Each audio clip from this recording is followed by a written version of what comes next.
നോക്കൂ, ലോകത്തിൻ്റെ നായകൻ അള്ളാഹുവിൻ്റെ ഹബീബ് അന്ത്യപ്രവാചകർ മുഹമ്മദ് മുസ്തഫ മുത്തുനബി സല്ലല്ലാഹു അലൈഹി വസല്ലമ തങ്ങൾ അന്തിയുറങ്ങുന്ന മദീന പള്ളി, ആ മദീന പള്ളി വിജനമായി മാറുന്ന ഒരവസ്ഥ അത് നിങ്ങളൊന്ന് ആലോചിച്ച് നോക്കൂ. അവിടെ ഒരു മനുഷ്യൻ പോലും ഉണ്ടാകില്ല, വിജനമായി കിടക്കുന്ന ഒരവസ്ഥ. നോക്കൂ, പ്രവാചകനെ അതിരറ്റ് സ്നേഹിക്കുന്ന മനുഷ്യരെ സംബന്ധിച്ചിടത്തോളം അത് ചിന്തിക്കാൻ പോലും കഴിയില്ല. അത്രമേൽ വേദനാജനകമായ ഒരു സംഭവം.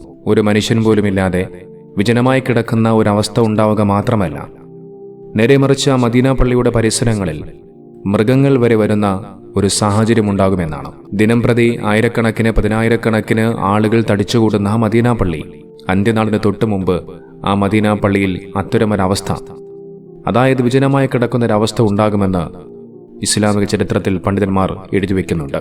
മദീന പള്ളി വിജനമായി മാറും. എല്ലാ ആളുകളും ആ മദീന പള്ളി നിന്നും വിട്ടുപോകും.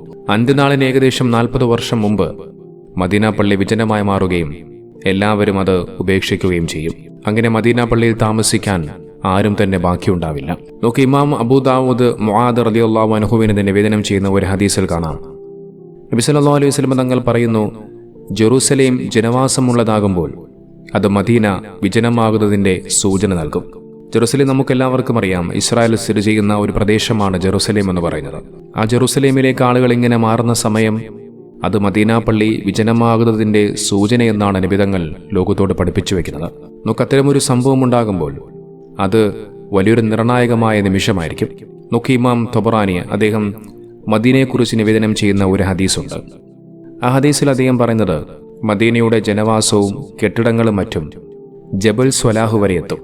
ജബൽ സ്വലാഹ്, അതായത് സ്വലാഹ് പർവ്വതം, പക്ഷെ നിങ്ങൾക്ക് എല്ലാവർക്കും അറിയുമായിരിക്കും. മദീനയിൽ പ്രവേശിക്കുന്ന സമയത്ത് കുറച്ചകലെയായി കാണപ്പെടുന്ന ഒരു മലയാണ് ജബൽ സ്വലാഹ് അഥവാ സ്വലാഹ് പർവ്വതം എന്ന് പറയുന്നത്. നമുക്ക് മദീന പള്ളി എത്രത്തോളം വികസിച്ചിട്ടുണ്ട് എന്നുള്ളത് നമുക്കെല്ലാവർക്കും വ്യക്തമാണ്. 1400 വർഷങ്ങൾക്ക് മുമ്പ് ഈന്തപ്പനയോലകൾ കൊണ്ട് കെട്ടിയുണ്ടാക്കിയ ചെറിയൊരു പള്ളിയായിരുന്നു മദീന പള്ളി. പക്ഷെ നൂറ്റാണ്ടുകൾക്കിപ്പുറം ആ മദീന പള്ളി ഇന്ന് വികസിച്ച് വലിയൊരു കൊട്ടാരം കണക്കെ മാറിയിരിക്കുകയാണ്. ദിനം പ്രതി വലിയ വികസനങ്ങൾ മദീന പള്ളിയിൽ സംഭവിച്ചുകൊണ്ടേയിരിക്കുന്നു. ആ ഒരു പ്രവചനവും ഈ ഒരു സംഭവത്തിലൂടെ സത്യമായി മാറുകയാണ്. ഇമാം തൊബറാനി നിവേദനം ചെയ്തു പറയുകയാണ്, നബി സല്ലല്ലാഹു അലൈഹി വസല്ലം തങ്ങൾ പറയുന്നു, അത് സ്വലാഹ് വരെ എത്തും എന്നുള്ളതാണ്. അതായത് മദീന പള്ളി നിന്നും അങ്ങ് ദൂരെ അകലെ സ്ഥിതി ചെയ്യുന്ന ആ സ്വലാഹ് പർവ്വതം വരെ മദീന പള്ളിക്ക് വികസിക്കുമെന്നുള്ളതിനെ കുറിച്ച് നബി സല്ലല്ലാഹു അലൈഹി വസല്ലം തങ്ങൾ നൂറ്റാണ്ടുകൾക്ക് മുമ്പേ ലോകത്തോട് പറഞ്ഞു വെച്ചത് എത്ര അത്ഭുതകരമായ കാര്യമാണ്. മദീനയിൽ ചെന്നവർക്കറിയാം, ഹജ്ജിനും ഉംറയ്ക്കുമൊക്കെ പോയവർക്കറിയാം മദീന പള്ളി എത്രത്തോളം വികസിച്ചിട്ടുണ്ട് എന്നുള്ളത്. അത് ചെറിയൊരു പ്രദേശം മാത്രമല്ല, വലിയൊരു പ്രദേശമായി മാറിക്കഴിഞ്ഞു. അവിടെയുള്ള ജനവാസം എത്രത്തോളം ഉണ്ട് എന്നുള്ളത് ഒരുപക്ഷെ അവിടെ ചെന്നവർക്കറിയാം. അത്രമേൽ ആളുകൾ അവിടെ തടിച്ചുകൂടുന്നുണ്ട്, അവിടെ ജീവിക്കുന്നുണ്ട്. മസ്ജിദിലേക്ക് എത്തണമെങ്കിൽ തന്നെ കുറച്ച് പ്രദേശങ്ങളിലൂടെ കടന്നു പോകേണ്ടതൊക്കെയുണ്ട്.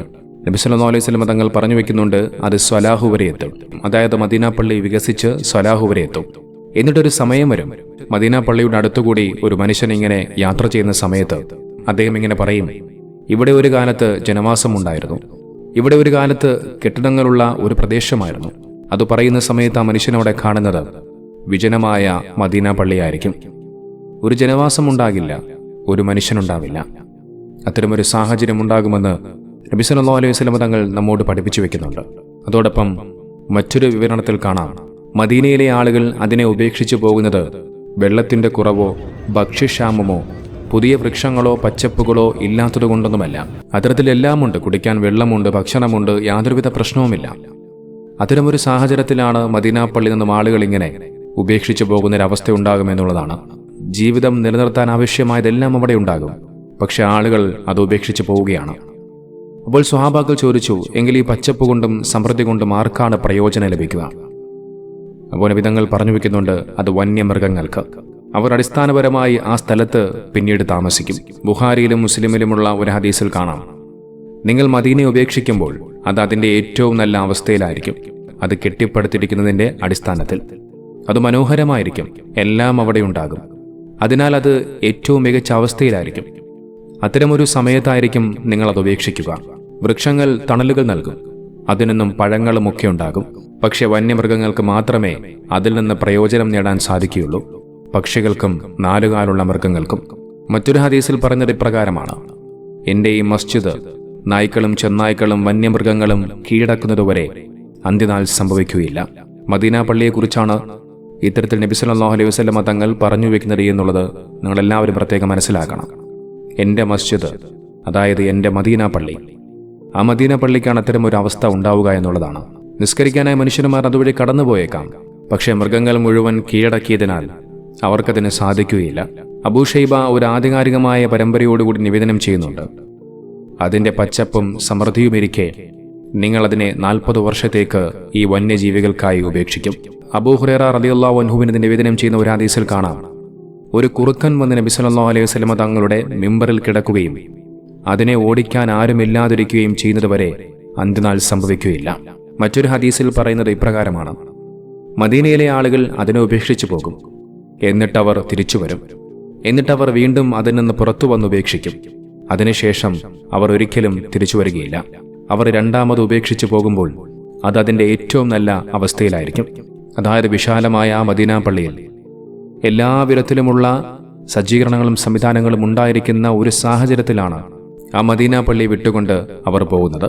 അബ്ദുല്ലാഹിബ്നു സുബൈർ റളിയല്ലാഹു അൻഹുവിന്റെ കാലഘട്ടത്തിൽ ഇതുപോലെ വലിയ ഫിത്നയും ആക്രമണങ്ങളും വന്ന സമയത്ത് മദീന പള്ളി വിട്ടുപോകേണ്ടി വന്ന ഒരു സംഭവം ഉണ്ടായിട്ടുണ്ട്. പക്ഷെ അതൊരു പൂർണ്ണമായ ഉപേക്ഷിക്കലായിരുന്നില്ല. പലരും ഒളിവിലായി ചുറ്റുവട്ടങ്ങളിൽ പോയി.